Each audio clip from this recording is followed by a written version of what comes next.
Roborock Q5 Plus promises weeks of hands-off cleaning with smart LiDAR mapping and a self-emptying dock.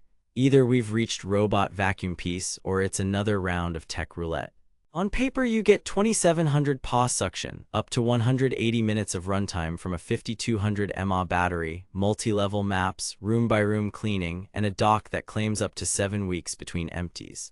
Sounds criminally generous, right? But here's the thing, impressive specs don't always mean real-world relief. Here's what caught my attention after running the Q5 Plus in a 1600 SQ-FT home with a shedding dog, a cat, hardwood, and medium pile rugs for 3 weeks straight. I've put the direct link to check current pricing in the description, but before you click anything, let me show you what I discovered after that testing period. Let's set expectations. Roborock positions the Q5 as a mid-range, vacuum-only robot with premium navigation and an auto-empty dock designed to minimize maintenance. The promises: 1 hands-off cleaning with a 2.5L bag for up to 7 weeks. 2 smart, efficient LiDAR navigation with quick mapping and multi-floor support. 3 strong suction to lift pet hair and debris from carpets and hard floors. 4 app control with room zoning, no-go lines, and 3D mapping. Sounds solid, right? Pretty bold claims for the price bracket. But here's where things get interesting. Reality check. They claim 2700 paw suction equals deep cleaning. What you actually get is excellent daily maintenance on hard floors and low to medium pile rugs, but not true deep extraction on thicker carpets. Here's why: paw ratings don't tell the whole story. Airflow and brush design matter more.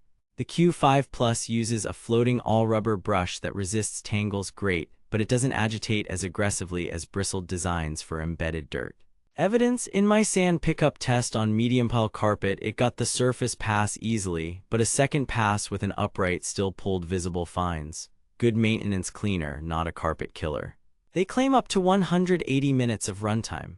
What you actually get is around 120–150 minutes on balanced mode in mixed flooring, which is still very good, but that 180 number applies to quiet mode on hard floors with minimal resistance.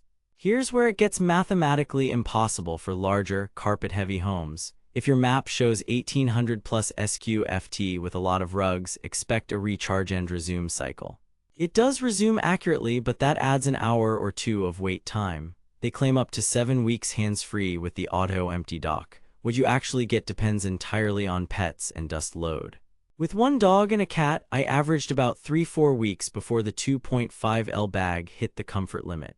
The dock empties reliably about 95% of the time thanks to dual air paths, but fine dust can cling in the corners of the internal bin, especially after edge clean passes.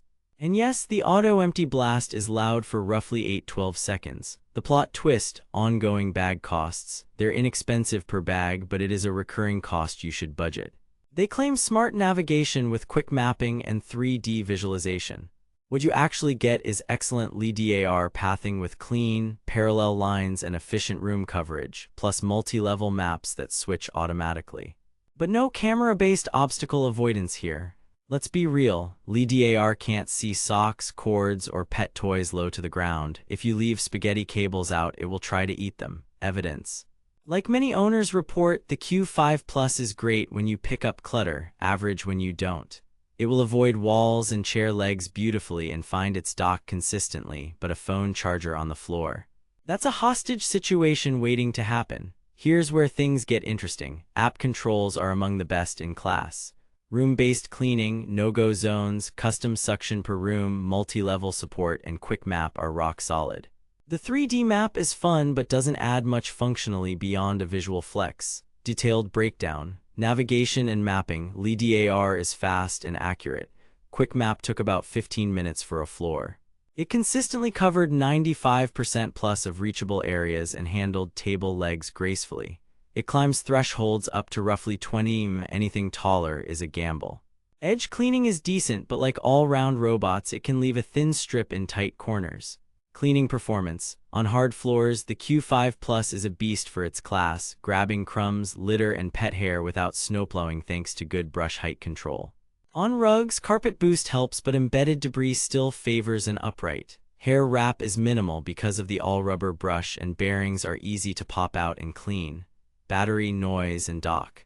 Balanced mode ranges ~60-67 dB in my tests. Turbo Max can push into the low 70s.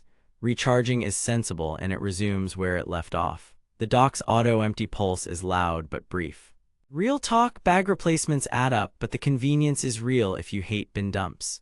Build and maintenance. Roborock's build feels premium for the price. Solid bumper, tidy cable management, washable E11 filter, and parts widely available.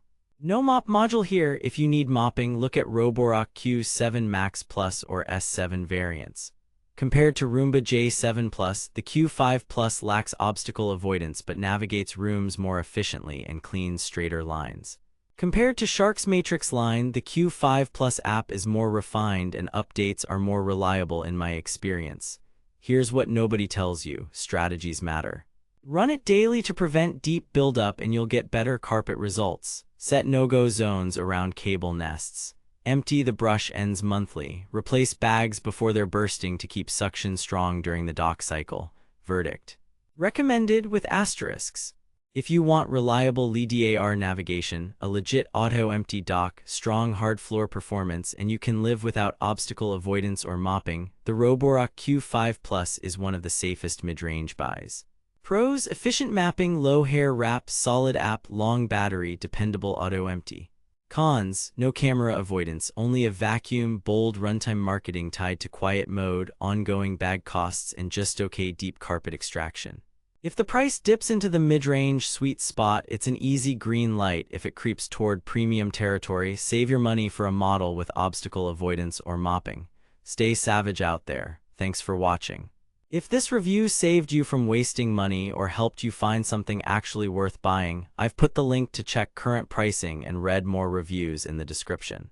And hey, if you do decide to buy through my link, it helps fund these investigations without costing you extra. Drop your questions below, tell me what robot you want tested next, and hit subscribe for the upcoming head-to-head. Q5 Plus versus Roomba J7 versus Roborock Q7 Max Plus. Until then, keep your floors clear and your wallets smarter. Stay savage out there.